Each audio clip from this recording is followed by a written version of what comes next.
I'm Madison Lowry, and I'm going to be talking to you about mini conferences in the math classroom. So there's one thing that math teachers do really well, and that's not giving our students a bunch of written feedback on their exams and assignments, because I think we know as math teachers that that kind of written feedback is really impersonal, it's usually confusing, and honestly a lot of our students aren't even going to read it that closely or remember it for next time. But where we fall short in the math classroom is that we don't supplement our instruction with a lot of verbal feedback.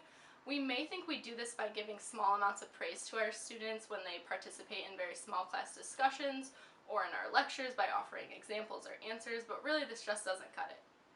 So what I'm proposing instead is that we hold mini conferences with our students each day. Now I know that you're probably thinking, is there really time for that?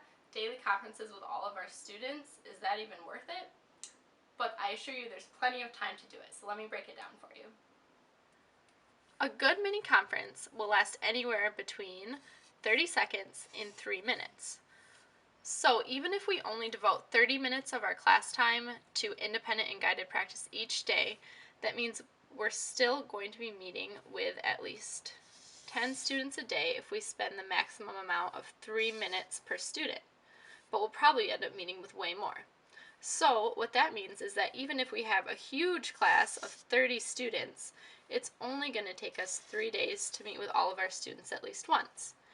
And in a 5-day week that we have, that means we're going to be meeting with at least 50 of our students.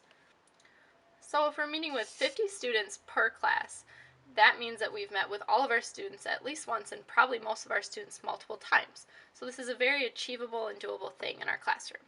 So what exactly is a mini conference? It's basically just a very informal meeting with our students where we meet them wherever they're working during independent or guided practice time.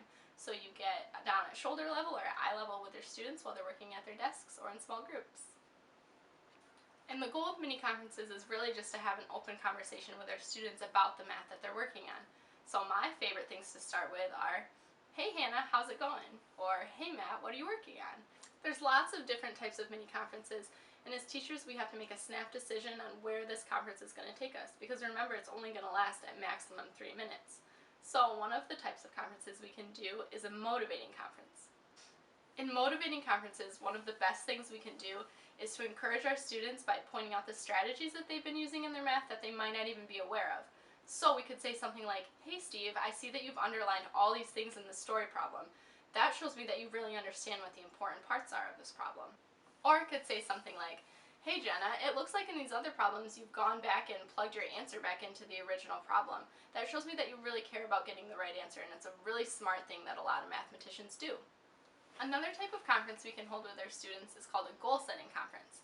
And these can be really, really short-term goals, such as bringing completed homework to class the next day or making it a goal to participate in discussion the following week. Those are just some of my favorite conferences to have with students, but there's lots of other kinds.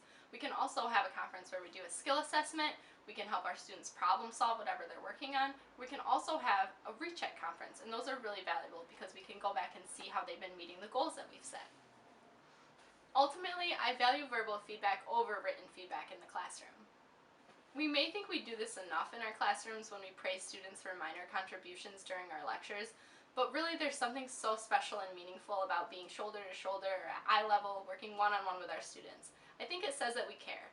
And to do anything with a class, I think that our students need to trust that we care about their success above all other things. Good luck with your future mini conferences!